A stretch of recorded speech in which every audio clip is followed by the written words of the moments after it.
ನಮಸ್ಕಾರ ವೀಕ್ಷಕರೇ, ಸುಹಾಸಿನಿ ಕಾರ್ಯಕ್ರಮಕ್ಕೆ ಸ್ವಾಗತ. ಜೀವನ ನಡೀತಾ ಇದೆ, ಅಭಿವೃದ್ಧಿ ಹೊಂದುತ್ತಾ ಇದೆ, ಸಾಕಷ್ಟು ರೀತಿಯಲ್ಲಿ ಪ್ರಗತಿ ಕಾಣ್ತಾ ಇದ್ದೀವಿ. ಅದರ ಜೊತೆಗೆ ಸ್ಪರ್ಧೆಗಳು ಹೆಚ್ಚಾಗ್ತಾ ಇದೆ. ದೊಡ್ಡವರೇನೋ ಈ ಸ್ಪರ್ಧೆಗಳನ್ನೆಲ್ಲ ಎದುರಿಸಿ ಗೆದ್ಕೊಂಡ್ಬಿಡ್ತಾರೆ, ಆ ಒತ್ತಡಗಳನ್ನು ಸಹಿಸ್ಕೊಂಡ್ಬಿಡ್ತಾರೆ. ಆದರೆ ಮಕ್ಕಳ ಬೆಳವಣಿಗೆಯಲ್ಲಿ ಸಾಕಷ್ಟು ಬದಲಾವಣೆಗೆ ದಿನದಿಂದ ದಿನಕ್ಕಾಗ್ತಾ ಇದೆ.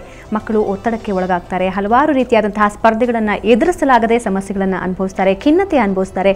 ಹಾಗಾದರೆ ಈ ಎಲ್ಲ ಸಮಸ್ಯೆಗಳಿಗೆ ಮೂಲ ಕಾರಣ ಏನು? ಹಾಗಾದರೆ ಅಂತಹ ಸಮಸ್ಯೆಗಳು ಮಕ್ಕಳಲ್ಲಿ ಕಂಡು ಬಂದರೆ ಯಾವ ರೀತಿ ಪರಿಹಾರ ಕಂಡುಕೋಬೇಕು? ಇದೇ ವಿಷಯದ ಬಗ್ಗೆ ಇವತ್ತಿನ ಸುಹಾಸಿನಿ ಬೆಳಕು ಚೆಲ್ಲುತ್ತೆ. ಮತ್ತೊಮ್ಮೆ ಕಾರ್ಯಕ್ರಮಕ್ಕೆ ಸ್ವಾಗತ. ನಾನು ಭಾವನಾ.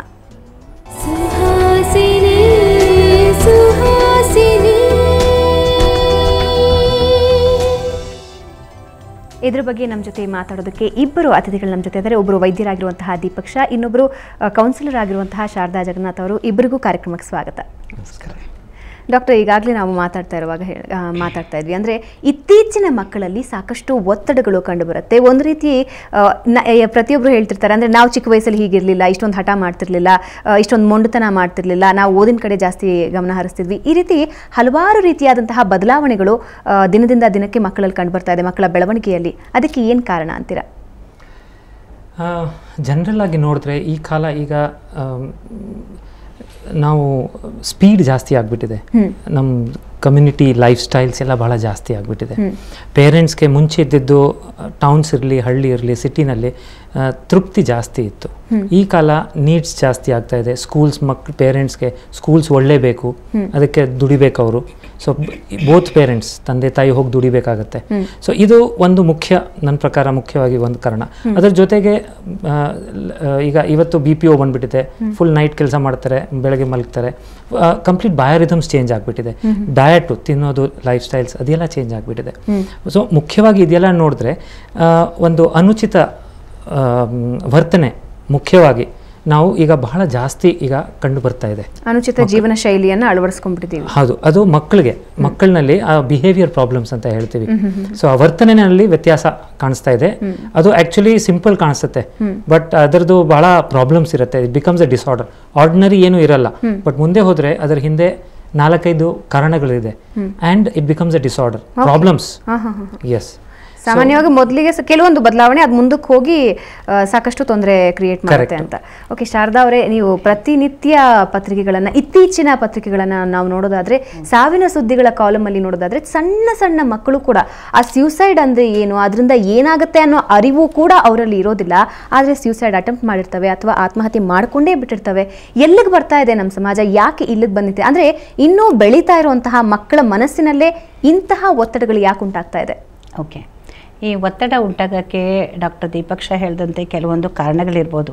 ಅಂದರೆ ಪೋಷಕರ ಅತ್ಯಂತ ತುಂಬ ಹೆಕ್ಟಿಕ್ ವರ್ಕ್ ಅಂತ ಹೇಳ್ತೀವಲ್ಲ, ಅಂತ ಕೆಲಸ ಮಾಡೋ ಪರಿಸ್ಥಿತಿ ಕೂಡ ಇರಬಹುದು. ಆದರೆ ಕೆಲವೊಮ್ಮೆ ಪೋಷಕರು ಅವರ ಅಮೂಲ್ಯವಾದ ವೇಳೆಯನ್ನು ಮಕ್ಕಳ ಜೊತೆ ಕಳೆದಾಗ, ಕ್ವಾಲಿಟಿ ಟೈಮ್ ಅಂತ ಹೇಳ್ತೀವಿ, ಒಂದು ಅರ್ಧ ಗಂಟೆ ಆಗಲಿ 10 ನಿಮಿಷ ಆಗಲಿ ದಿನನಿತ್ಯ ಮಕ್ಕಳ ಜೊತೆ ಕಳೆದಾಗ ಮಕ್ಕಳ ಮನೋಭಾವನೆ ಏನು ಅನ್ನೋದು ಅವ್ರಿಗೆ ಅರ್ಥ ಆಗುತ್ತೆ.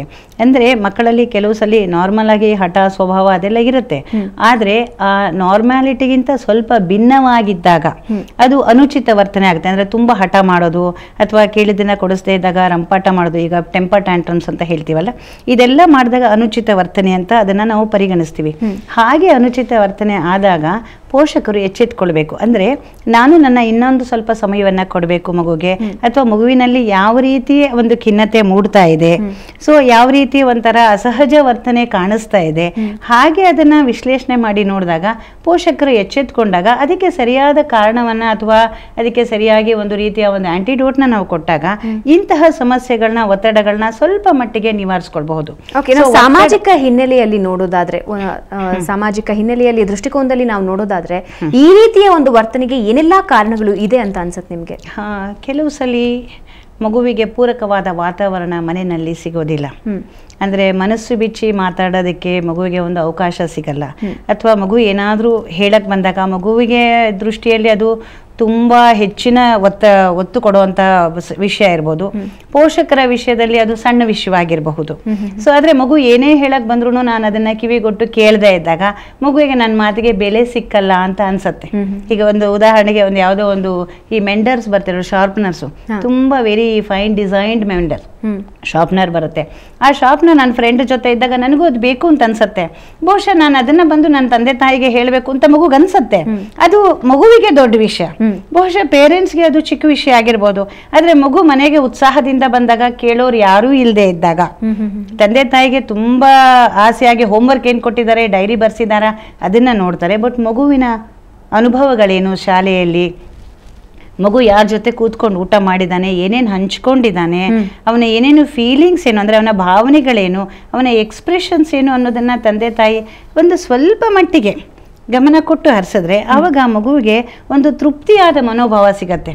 ಅಥವಾ ಅವ್ರಿಗೆ ಟೈಮ್ ಆಗದೇ ಇದ್ರು, ಟೈಮ್ ಆಗದೇ ಇದ್ರು ರಾತ್ರಿ ಮಲಗೋ ಮುನ್ನ ಒಂದು ಸ್ವಲ್ಪ ಕತೆಗಳನ್ನ ಹೇಳೋದು, ಅಥವಾ ಯಾವ್ಯಾವ ವ್ಯಾಲ್ಯೂಸ್ನ ನಾನು ಇಂಬೈಬ್ ಮಾಡಬೇಕು ಅಂತ ಇರ್ತೀನಿ, ಅದನ್ನು ಕತೆ ರೂಪದಲ್ಲಾಗಲಿ ಅಥವಾ ಯಾವುದೇ ರೀತಿ ಘಟನೆ ರೂಪದಲ್ಲಾಗಲಿ ನಿಧಾನಕ್ಕೆ ಪ್ರೀತಿಯಿಂದ ಫರ್ಮ್ ಕಮ್ಯುನಿಕೇಷನ್ ಕೊಟ್ಟು ಮಾಡಿದಾಗ ಮಗುವಿನ ಖಿನ್ನತೆ ಆಗಲಿ ಅಥವಾ ಆಟದ ಸ್ವಭಾವ ಆಗಲಿ ಅದನ್ನು ಸ್ವಲ್ಪ ಮಟ್ಟಿಗೆ ಹ್ಯಾಂಡಲ್ ಮಾಡಬಹುದು ಅಂತ ನನಗನ್ಸುತ್ತೆ. ಓಕೆ ದೀಪಕ್ ಅವರೇ, ಇನ್ನು ಹಠ ಮಾಡುವಂತಹ ಮಕ್ಕಳು ಒಂದು ಕಡೆ ಆದರೆ ಇನ್ನು ಕೆಲವು ಮಕ್ಕಳು ಯಾರ ಹತ್ರನೂ ಬೆರೆಯೋದೇ ಇಲ್ಲ, ಒಂದು ರೀತಿ ಕೇಳಿದ ತಕ್ಷಣ ಸಿಡುಕುತ್ತವೆ, ಏನು ಮಾಡೋದಕ್ಕೂ ಪ್ರಯತ್ನ ಮಾಡೋದಿಲ್ಲ. ಅಂದರೆ ಇವಾಗ ಅಪ್ಪ ಅಮ್ಮ ಒಂದು ಹೇಳಿದ್ರು ಅಂದರೆ ಅದಕ್ಕೆ ತದ್ವಿರುದ್ಧವಾಗಿ ನಡ್ಕೊಳ್ಳುವಂತಹ ಎಷ್ಟೋ ಮಕ್ಕಳನ್ನು ನಾವು ನೋಡ್ತಾ ಇದ್ದೀವಿ. ನಾವು ಸೈಂಟಿಫಿಕ್ ಆಗಿ ಅಂದರೆ ವೈದ್ಯಕೀಯವಾಗಿ ಏನಾದರೂ ಮೆಡಿಕಲ್ ಪಾಯಿಂಟ್ ಆಫ್ ವ್ಯೂ ಇಂದ ನೋಡೋದಾದರೆ ಏನು ಕಾರಣ ಅಂತೀರ ಅದಕ್ಕೆ? ಮೇಡಮ್ ಅವರು, ಶಾರದಾ ಮೇಡಮ್ ಅವರು ಹೇಳಿದ್ದು ಅದು ಬಹಳ ಕರೆಕ್ಟು ಪಾಯಿಂಟ್ಸು. ಅದ್ರ ಸೇರಿದ್ದು ಕಾರಣಗಳು ನಿಮಗೆ ಪಾಯಿಂಟ್ಸ್ ಇದೆ. ನಾನು ನೋಡಿದ್ದು ಇಷ್ಟು ವರ್ಷ ಒಂದು ನಾವು ಹೇಳೋದು ಕಾನ್ಫ್ಲಿಕ್ಟಿಂಗ್ ವ್ಯೂಸ್, ಪೇರೆಂಟ್ಸ್ದು ಬಹಳ ಕಾನ್ಫ್ಲಿಕ್ಟಿಂಗ್ ವ್ಯೂಸ್. ಮಕ್ಕಳು ಬೆಳೆಯುವಾಗ ತಂದೆದು ಒಂದು ಫುಲ್ ವ್ಯೂ ಪಾಯಿಂಟ್ ಬೇರೆ ಇರುತ್ತೆ, ತಾಯಿದು ಒಂದಿರುತ್ತೆ. ಅದು when it is in extremes, normal ಲೈಫ್ನಲ್ಲಿ ಅದು ಓಕೆ, ಇಟ್ ಈಸ್ ನಾರ್ಮಲ್. ಅದು ಒಂದು ಕಾರಣ ನೋಡಿದ್ದೀವಿ. ಎಕ್ಸ್ಟ್ರೀಮ್ ಥಿಂಕಿಂಗ್ ಅದು ಮಗು ಮೇಲೆ ಎಫೆಕ್ಟ್ ಆಗುತ್ತೆ ಮುಂದೆ ಹೋಗ್ತಾ, ಆ್ಯಂಡ್ ಅದು ಬಿಹೇವಿಯರ್ ಮೇಲೆ ಮುಂದೆ ಹೋಗ್ತಾ ಒಂದು ತೊಂದರೆ ಆಗುತ್ತೆ. ಇನ್ನೊಂದು ಈ ಕಾಲಕ್ಕೆ ಈಗ ಆಕ್ಸಿಡೆಂಟ್ ಸಡನ್ಲಿ ಆಯಿತು, ಸೆಪರೇಷನ್ ಆಗೋದು, ಕೆಲವು ಸರ್ತಿ ಹಾಸ್ಪಿಟಲ್ನಲ್ಲಿ ಸೇರಬೇಕಾಗತ್ತೆ, ಅದಕ್ಕೆ ಮಗು ಗೊತ್ತಿರಲ್ಲ. ಸಡನ್ಲಿ ಮದರ್ ಇನ್ ಹಾಸ್ಪಿಟಲ್ ಅಥವಾ ತಂದೆ ಹಾಸ್ಪಿಟಲ್ನಲ್ಲಿದ್ದರೆ ಅಥವಾ ಅಜ್ಜಿ ತಾತ, ಸೊ ಆ ಸೆಪರೇಷನ್ನಲ್ಲಿ ಸಡನ್ ಶಾಕ್ ಆಗಿ ಪ್ರಾಬ್ಲಮ್ ಆಗಿ ಸ್ಲೋ ಆಗಿ ಅವ್ರ ವರ್ತನೆಯಲ್ಲಿ ಚೇಂಜಸ್ ಬರುತ್ತೆ. ಅಂದ್ರೆ ಆ ಮನಸ್ಸಿಗೆ ಅದನ್ನ ತಡೆದುಕೊಳ್ಳೋ ಶಕ್ತಿ ಇರೋದಿಲ್ಲ. ಹೌದು, ಶಾಕ್ ಆಗುತ್ತೆ, ಅವ್ರಿಗೆ ಗೊತ್ತಾಗಲ್ಲ, ಎಂಗ್ಸೈಟಿ ಇನ್ಸೆಕ್ಯೂರಿಟಿ ಸ್ಟಾರ್ಟ್ ಆಗುತ್ತೆ. ಅದು ಇನ್ನೊಂದು ಕಾರಣ. ಮೂರನೇ ಕಾರಣ ಇನ್ನೊಂದು ನೋಡಿದಂದ್ರೆ ಎಕ್ಸೆಸ್ ಪ್ಯಾಂಪರಿಂಗ್. ಈಗ ಎರಡೂ ಕೆಲಸ ಮಾಡ್ತಾ ಇರ್ತಾರೆ. ಸೊ ತಂದೆ ತಾಯಿಗೆ ಬೆಳೆಸಕ್ಕೆ ದ ಓನ್ಲಿ ವೇ ಪ್ರೀತಿ ತೋರಿಸೋದು, ಎಕ್ಸ್ಟ್ರಾ ಫುಡ್ ಕೊಡೋದು ಅಥವಾ ಐಟಮ್ಗಳು ಕೊಡೋದು, ಓವರ್ ಇಂಟೆಲಿಜೆನ್ಸ್ ಹೇಳ್ತೀವಿ ನಾವು, ಅದು ಒಂದು ಕಾರಣ ಆಗಿದೆ. It is important. ಆ್ಯಂಡ್ ಇನ್ನೊಂದು ನಾನು ನೋಡಿದ್ದು ಪ್ರಾಕ್ಟೀಸ್ನಲ್ಲಿ ಬರೋರು ಮಕ್ಕಳದು ತಂದೆ ತಾಯಿಗೂ ಗೊತ್ತಿರಲ್ಲ, ಚೈಲ್ಡ್ ಅಬ್ಯೂಸ್ ಭಾಳ ನೋಡಿದ್ದೀನಿ. ಮಕ್ಕಳಿಗೆ ಐದರ್ ಏನಾರೋ ಅಬ್ಯೂಸ್ ಮಾಡಿರ್ತಾರೆ, ಒಡೆದಿರ್ತಾರೆ ಬಹಳ, ಅಥವಾ ಭಯದಿಂದ ಬೆಳೆಸಿರ್ತಾರೆ. ಟೌನ್ಸು, ಹಳ್ಳೀಸು, ಸಿಟೀಸ್ನಲ್ಲೂ ಅವ್ರು ಸೆಕ್ಷುವಲ್ ಮುಟ್ಟಿದ್ದು ಆ ಥರ. ಅದು ಈ ಮುಖ್ಯ ಕಾರಣಗಳು ಆ್ಯಕ್ಚುಲಿ ಗೊತ್ತಾಗಲ್ಲ. ಬಟ್ ನಾವು ಸ್ಟಡಿ ಮಾಡಿದ್ರೆ ಅದು ಸ್ವಲ್ಪ ಐಡಿಯಾ ಬರುತ್ತೆ. ಬಟ್ ವರ್ತನೆನಲ್ಲಿ 3-4 ವರ್ತನೆ ಇದು ಆಕ್ಚುಲಿ ನ್ಯೂನತೆ ಆಗ್ಬಿಟ್ಟಿದೆ. ಇಟ್ ಇಸ್ ನಾಟ್ ಜಸ್ಟ್ ವರ್ತನೆ, ಅದು ತೊಂದರೆ ಆಗ್ತಾ ಇದೆ ಮಗುಗೆ. 3-4 ಇದೆ ಅದು ನೀವು ಹೇಳಿದ್ದು. ಅದು ಈಗ ಅದು ಬರ್ತೀನಿ ಪಾಯಿಂಟ್ಸ್. 1 ಇರೋದು ವ್ಯಾಧಿಗಳು, ಅಂದರೆ ಇಟ್ ಈಸ್ ಎಂಗ್ಸೈಟಿ ಡಿಸಾರ್ಡರ್ಸ್ ಹೇಳ್ತೀವಿ ನಾವು. For example first time school ಹೋದರೆ ಎಲ್ಲರೂ ಅಳ್ತಾರೆ. ಬಟ್ ಕೆಲವು ಮಕ್ಕಳು ಬಹಳ ಜಾಸ್ತಿ ಆಗಿಬಿಟ್ರೆ ಮುಂದೆ ಹೋಗ್ತಾ ಹೋಗ್ತಾ ಅದು it becomes an imbalance, an insecurity. ತಾಯಿಗೂ ಬಿಡಲ್ಲ. 5 years ಬರ್ತಾರೆ ಪೇಷಂಟ್ಸು, 6 years ಇರ್ತಾರೆ, ಬಿಡೋದೇ ಇಲ್ಲ.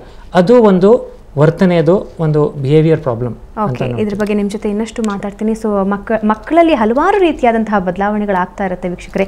ನಿಮ್ಮ ಮಕ್ಕಳಲ್ಲಿ ಆಗುವಂತಹ ಬದಲಾವಣೆಗಳನ್ನ ಸೂಕ್ಷ್ಮವಾಗಿ ಗಮನಿಸೋ ಅಗತ್ಯ ಇದೆ. ಯಾಕೆಂದರೆ ಇದನ್ನು ಗಮನಿಸದೇ ಹೋದರೆ ಮುಂದೊಂದು ದಿನ ಸಾಕಷ್ಟು ಅಪಾಯ ಕಾದಿರುತ್ತೆ. ಇದ್ರ ಬಗ್ಗೆ ಇನ್ನಷ್ಟು ಮಾಹಿತಿ ನೀಡ್ತೀನಿ. ಅದಕ್ಕೂ ಮುಂಚೆ ಒಂದು ಸಣ್ಣ ವಿರಾಮ.